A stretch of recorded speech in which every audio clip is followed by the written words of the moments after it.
Muli naman tiniyak ng Malacanang na kumikilos na ang pamahalaan upang siguraduhin na sapat ang supply ng tubig sa panahon ng El Nino.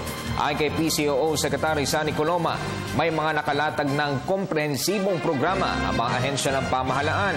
Kaugnay nito, humiling naman ang Department of Agriculture ng karagdagang halos 2 bilyong supplemental budget sa Kongreso.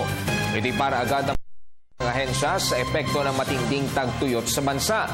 Samantala, tiniyak naman ang Malacanang na gagamitin sa tama ang pondo bilang pagtalima na rin sa patakaran ni Pangulong Noynoy Aquino.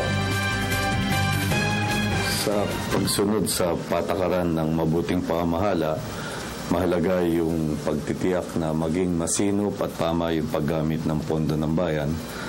At sa lahat ng pagkakataon yan ang patakaran ni Pangulong Aquino at mahigpit na pinapatupad ito. Ang mahalaga dito ay yung kahandaan ng ating mga ahensya na bigyan ng konkretong katugunan at solusyon yung nakaambang panganib at ligalig at kahinaan ng ekonomiya na idudulot ng severe senaryo ng El Nino phenomenon.